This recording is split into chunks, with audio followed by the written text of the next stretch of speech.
안녕하세요. 저는 서울의 게스트하우스를 운영하고 있는 30대 후반 여자입니다. 40대 초반의 남편과는 6년 전에 시골을 옮고 현재 아이는 없는 상태입니다. 둘 다 아이를 무척 가지고 싶어 했지만 이제는 둘 다 나이가 있기 때문에 현실적으로 어려울지도 모른다는 생각에 거의 포기를 해버린 상태나 마찬가지예요. 시험관 시술도 여러 차례 해봤었지만 모두 다 실패를 했고 그쯤 되니 아이는 우리 운명이 아닌가 싶더라고요.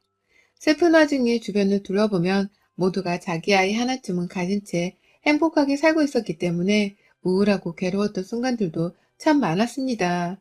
나 혼자 무슨 죄를 지었길래 아이가 없나 싶어서 제 배를 한참 들여다보면서 정신 나간 사람처럼 방 안에 갇혀 지낸 적도 있었네요. 하지만 그런 앞날에 대한 회의감, 아이를 향한 욕심 같은 것들은 코로나가 터지면서 한 방에 정리가 되더라고요. 현실적인 돈 문제 앞에서는 이런 고민 걱정들이 아주 그냥 아무짝에도 쓸모가 없는 사치가 되었습니다. 제가 운영하는 게스트하우스는 저의 전 직장에서 받은 퇴직금과 부모님으로부터 물려받은 단독주택 하나를 가지고 시작했던 사업이었습니다. 과감했던 저의 첫 사업이자 저의 전 재산이 몰빵된 사업이었어요. 부모님은 아직 정정하게 살아계시지만 관리하기 힘든 단독주택을 버거워하셨고 마침 동네 주변이 중국 관광객들도 많이 몰려온다고 하고 여기저기 상권이 활발히 커지면서 게스트하우스를 운영하는 것에 관심을 두셨었는데요. 본인들이 직접 해보자니 손이 가는 일이 너무 많다는 소리를 듣고는 저한테 바로 넘겨주시더라고요. 알아서 잘 관리를 해보면 살라고 말이죠. 그 바람에 저도 용기를 내서 대학 졸업하고 30이 넘어서까지 열심히 다니던 직장을 때려쳤습니다. 제 젊은 시절을 다 바쳐 일했던 직장이었지만 정말로 큰 용기를 가지고서 사표를 냈었어요. 퇴직금 쏟아부어다가 단독주택 인테리어를 싹 다 해버렸고 방마다 침대 들이고 가구 들이고 정원까지 가꾸면서 제 온 하루를 투자해 만들어낸 게스트하우스였습니다. 당시 남편은 저랑 교제를 하고 있던 남자친구였는데 제가 회사를 그만두고 숙박 사업을 하는 과정을 옆에서 다 지켜봤었어요. 남편은 직장을 다니고 있었기 때문에 제가 일하는 시간에 볼 수가 없었지만 주말이면 꼭 저희 숙박에 와서는 완성되어 가는 과정도 지켜보고 잡일도 도와주곤 했습니다. 그냥 우리 부부가 꽁냥거리면서 연애도 하고 일도 했던 의미 있는 공간이었어요. 그런데 코로나로 인해서 그 많은 손님들이 정말 한순간에 끊기더라고요. 사람은커녕 개미새끼 몇 마리만 마당에 기어다니고 있는 상황이었습니다. 제법 돈이 잘 벌린다고 생각을 해오던 참이었는데 갑작스런 바이러스의 출몰로 저는 여간 멘붕에 빠진 게 아니었어요. 아이 문제로 개인적인 마음고생했었던 와중에 사업까지 그 모양이 돼버리니 난감했습니다. 나한테 죽으라는 소리인가 싶기도 했습니다. 다행히 친정 부모님의 연락과 말씀으로 어떻게든 정신은 부여잡고 살 수 있었어요. 사실 아이 문제로 인해서 남편과는 결혼 생활이 가면 갈수록 어색해져가고 남보다도 못할 정도로 멀어져만 갔었거든요. 함께 게스트하우스의 일을 도와주며 자기 일 마냥 신경 쓰고 애정을 쏟아붓던 남편도 어느 순간부터는 아이 문제를 핑계 삼아 신경질을 부리며 관심을 툭 끈더군요. 그러곤 꼭 네 일은 네가 알아서 해. 내가 와주길 바라지도 말고 내가 뭘 해주길 바라지도 마. 네 사업이니까 돈이 벌려봤자 네 직업으로 들어가잖아. 라면서 매정한 말을 하더군요. 우리 부부 사이가 좀 더 풍족하게 잘 살고자 하는 사업이었는데 남편은 꼭 네 사업인지 내 사업인지를 따져가며 저와 선을 그으려 했습니다. 사업의 수입을 나눠주지 않아서 그런가 싶어 용돈을 줄여 하기도 했었는데 돈만 받고는 입을 꾹 다물더라고요. 고맙단 소리 한 번 하지 않은 채 그 돈으로 자기 엄마만 모시고서 급기야 소고기까지 사주러 가더라고요. 나 엄마랑 밥 먹고 들어가. 라면서 퇴근길에 전화가 와서는 자기 혼자 시어머니를 만나 고기를 구워 먹고는 집으로까지 소고기 냄새를 아주 솔솔 풍기며 들어왔습니다. 맛있게 먹었어?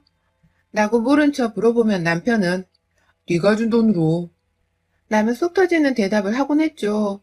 그러면 아니나 다를까 시어머니는 문자가 와서 네가 애는 없어도 시어머니 호강을 시켜줄 줄 아는구나. 그래 그렇게 용돈도 팍팍 주면서 네 남편 기는 네가 살리고 살아야 하는 거다.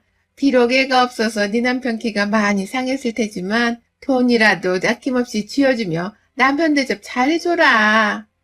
라며 꼭 남편을 거두는 잔소리를 하곤 하셨습니다. 정확히 따지자면 잔소리가 아닌 헛소리였죠. 그런 식으로 제가 고생해서 건네주는 돈을 입 꼭 다물고 받아먹더니만 저희 부모님을 위한 선물 하나 사줄 생각도 안 하고 저를 위한 근사한 외식 한번 해줄 생각을 하지 않는 남편에게 딱 코로나가 터지기 직전에 용돈을 끊어버렸어요. 그게 작년 초였죠. 무작정 용돈을 안 준다면서 남편은 마치 맡겨놓은 돈이라는 마냥 제게 화를 내기 시작했고, 그런 남편의 모습에 저는 더 진절머리가 나며 정이 뚝 떨어졌습니다. 그러던 와중에 갑자기 코로나가 찾아오게 되었고요. 그 바람에 제 사업이 잘 되지 않아 힘들어하니까 남편도 사람이긴 한 건지 용돈 문제는 더 이상 언급하지 않더라고요. 코로나 덕분에 오히려 남편하고의 신경전이 뚝 끊겨버리게 되었고, 저는 저대로 남편은 신경도 쓰지 않은 채 숙박일을 일으켜 보겠다며 밖에서 고군분투를 하고 살았습니다. 남편과 시어머니께 신경을 하나도 쓰지 않으니 제 정신 상태는 솔직히 이전보다 훨 맑아져갔어요. 보통 같으면 집에서 남편 눈치에 시어머니 전화 눈치까지 보면서 혼자 속 끓이는 일이 많았을 텐데, 일에 몰두를 하다 보니 그 누구도 신경이 쓰이질 않았습니다. 먹고 사는 현실적인 문제가 더 급한데 시무나 남편은 제게 아무짝에도 쓸모없는 것들이었으니까요. 그 사이 저는 저대로 외국인 관광객들이 아닌 국내 소비자들에게로 사업의 방향을 빠르게 전환시켜 그나마 손해를 덜 본 채로 밥벌이는 하고 살 수 있게 되었습니다. 전보다 분명 반값도 싸졌고 손해보는 일이 많았지만 내 일을 계속하고 있는 게 어디냐는 마음으로 정신을 붙잡고 열심히 일을 했어요. 하지만 제 일이 다시 잘 되기 시작하니 남편이란 놈이 옆에서 신경을 긁기 시작했습니다. 바로 잊혀졌던 그 용돈 문제로 말입니다. 가장 첫 시작은 바로 시어머니셨어요. 올 초부터 부쩍 저한테 전화를 하시더라고요. 그 전까지는 이러다 제가 숙박 사업을 쫄딱 말아먹고는 자기한테 돈이라도 꿔달라고 하는 게 아닌가 싶었는지 제게 통 연락도 하지를 않으셨거든요. 그런데 제가 막 집에서도 손님 상담 전화를 받고 예약이 바빠져 숙소에서 집까지 왔다 갔다 하는 걸 남편한테 들었는지 갑자기 올 초부터 부쩍 자주 연락을 해오셨어요. 처음에는 요즘 사업이 바빠졌다며? 다행이다. 뭐 일손 필요한 건 없니? 라며 문자가 와서는 제 사업이 어찌 진행되어 가고 있는지를 슬쩍 떠보시더라고요. 그 당시만 해도 전 우리 시어머니가 그렇게까지 쓰레기인 줄은 모른 채 단순히 안부 인사인 줄 알고서 네, 다행히 사업이 다시 바빠지기 시작했어요. 라면서 답장을 했어요. 그러자 시어머니는 기다렸다는 듯이 전화를 해서 말하시더라고요. 그래, 요즘 작년 한 해 동안 네 남편이 네 걱정으로 얼마나 밤잠을 설쳤는 줄 아니? 네가 좀 잘 챙겨줘라. 지갑도 비지 않게 두둑히 현금 좀 넣어놓고 집에서 풀떼기만 먹지 않도록 고기 반찬도 잘 만들어 내주고 라고 말이죠. 솔직히 그 말을 들으니 어른이셨음에도 불구하고 제 입에서 닥치란 말이 먼저 나올 뻔했습니다. 진짜 지 아들밖에 모르는 게 자랑인 줄 아는 시어머니의 무식함이 소름 끼치려고 하더라고요. 저희 남편은 코로나 터지고서 저한테 관심도 제대로 가져주질 않았습니다.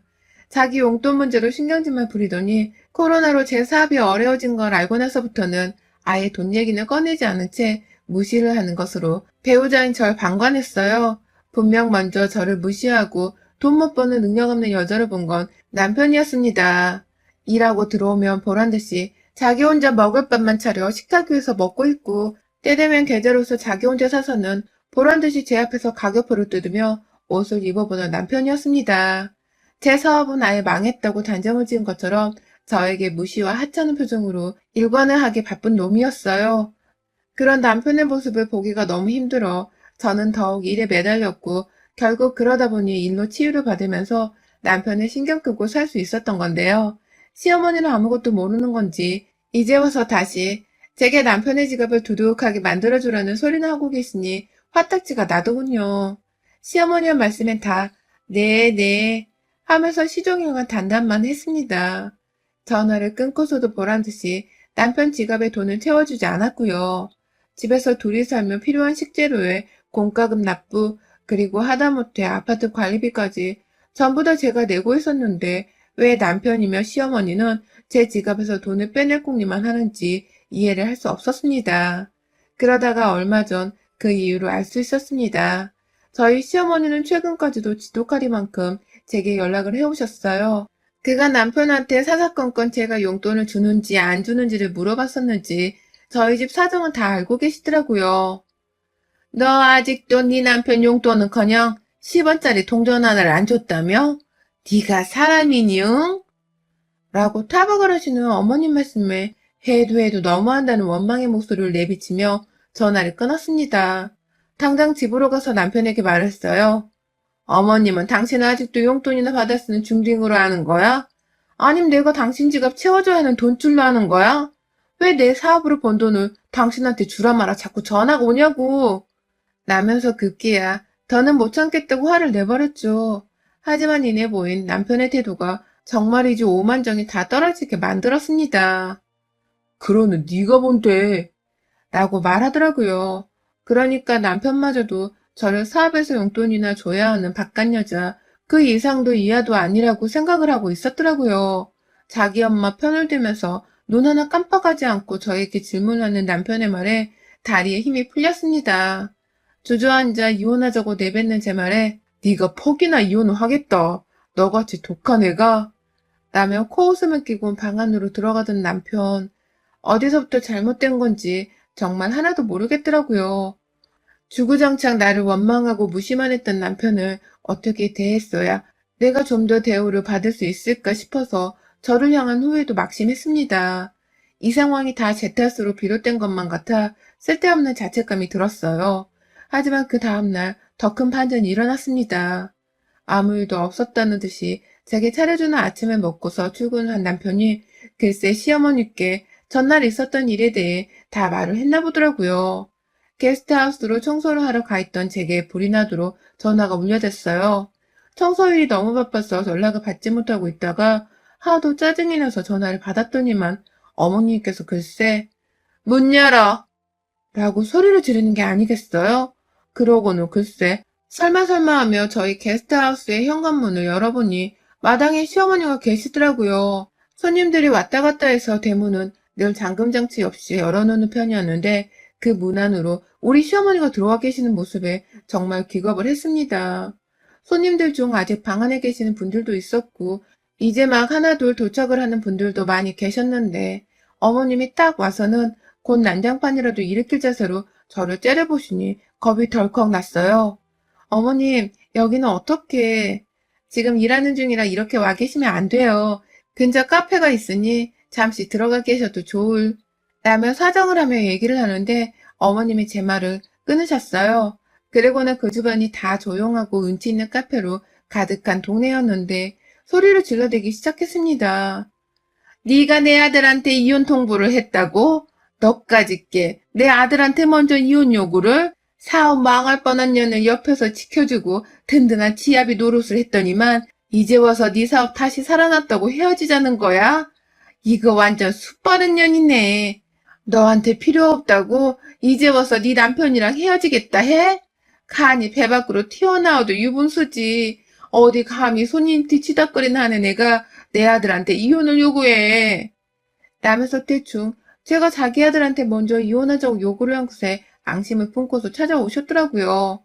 내 남편이 언제 제 앞에서 든든한 남편 역을 해줬는지 기억도 안 나지만 저를 찾아와 제 아들의 남편이 어딨냐면서 자기 아들을 두둔하기에만 급급했습니다.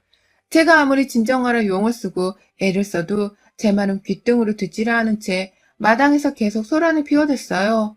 지방에서 잠시 올라와 계셨던 한 40대 남자 손님께서는 무슨 일이냐며 놀래 마당으로 뛰쳐나오셨고 결국 저는 손님들께 방해가 될까봐 급히 시어머니를 모시고 게스트하우스 안으로 들어왔습니다. 안으로 들여보내면 적어도 소리는 안 지른 채 제 앞에서 대화를 해보려 하실 것 같았거든요. 남편한테는 문자를 보내니 네가 알아서 해결해. 너가 이혼하자고 해서 이렇게 된 거잖아. 라면 자기 엄마 일에 아예 나몰라라 하더라고요. 자기 부인 사업장이 자기 엄마 때문에 난리가 났는데도 남일인 마냥 모른 척을 했어요. 그러니 저도 사람인지라 화가 나기 시작했습니다. 모자지간에 해도 정말 너무하더라고요. 제가 사업이 힘들 때는 쳐다도 보지 않고 연락조차 하지를 않더니만 사업이 좀 나아진다 싶으니 또 용돈을 달라고 난리고 급기야 자기 아들한테 이혼 통보를 했다고 난리부르스를 떠는 꼴이라니. 게다가 자기 아들이 지아비 노릇을 잘한 줄로만 알고 있는 시어머니의 말씀이 생각을 할수록 열불이 났습니다. 문제는 시어머니가 쉽사리 제 게스트하우스로 나갈 생각을 하질 않으셨다는 겁니다.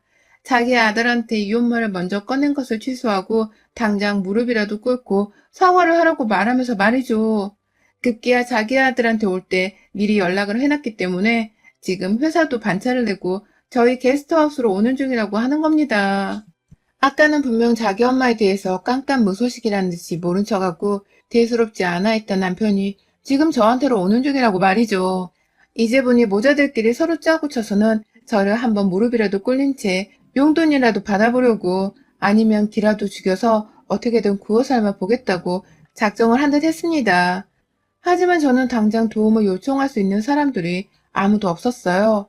그러다 아까 마당에서 마주했던 40대 손님께서 멀찌감치서 저를 조용히 부르더라고요. 호들갑을 떨며 화를 내는 시어머니를 내버려둔 채 급하게 손님께로 달려나갔습니다. 그러자 손님은 내가 얘기를 계속해서 들어봤는데 사장님 괜찮아요? 라면서 저를 걱정해 주셨어요. 순간 그 말씀에 저도 모르게 울컥한 나머지 죄송합니다. 집안일인데 여기까지 끌고 와서 라며 눈물을 훔쳤고 급기야 손님께서는 경찰을 불러서 영업방해로 고소라도 하라며 정신을 차리라고 하시더라고요. 그리고 그 순간 현관 밖에서는 남편이 도착을 했습니다. 정말 손님 말씀이 맞았어요. 내가 지금 시어머니와 남편한테서 이런 취급을 받고 있느니 당장 경찰이라도 불러서 저것들을 싹 다 내쫓아 홍군형을 내줘야겠다 싶더라고요. 겁을 먹고 있다가 뒤늦게야 손님 말씀에 정신을 차린 겁니다. 저는 바로 손님께 불러주세요 라는 한마디를 남긴 채 남편을 게스트하우스 거실 안으로 들였어요. 핸드폰 녹취를 하면서 저는 몇 번이고 두 사람에게 여기서 나가주세요. 손님들 오셔야 하고 아직 계시는 손님들도 있어요. 저 혼자 청소해야 해서 시간이 없어요. 라며 몇 번이고 말씀을 드렸습니다. 녹음을 신경 쓰면서 최대한 제 화를 가라앉힌 채 영업이 방해된다는 말도 아끼질 않았네요. 아니나 다를까 시어머니는 제 영업에 관심이 없다며 나가기를 거부했고 급기야 저는 바깥에서 경찰로 추정되는 사람들이 대문을 열고 들어오는 소리가 들리는 그 순간 그리고 밖에 있던 손님이 여기에요 라면서 경찰을 향해 외치던 그 순간 이때밖에 없다면서 무작정 시어머니께로 달려들었습니다. 나가라고 몇 번을 말해 라면서 소파에 앉아 상견 행세를 하고 있는 시어머니의 머리를 옆에 있던 남편에게로 확 박치기를 해버렸어요. 며느리의 돌발 행동에 저희 시어머니는 손쓸 새도 없이 자기 아들과 머리가 박치기 되는 어처구니 없는 짓을 당했고 이내 아프다며 곡소리를 내는 와중에 제 손에 뺨을 맞으셨습니다. 게스트하우스 청소를 하느라 굳은 살이 박힐 대로 박혔던 제 손에 시어머니는 아주 그냥 통쾌할 정도로 거칠게 뺨을 얻어맞으신 거죠. 그 와중에 남편은 제가 미친년이라며 저를 한 대라도 때리려고 손을 들이밀었는데 그 순간 밖에서 경찰이 그만하라며 소리를 지른 채 남편을 제압했어요. 두 사람은 바로 경찰서로 연행이 되었습니다. 남의 업장에서 방해를 한 이유로 저는 합의 없이 두 사람을 고소하기에 이르렀고요.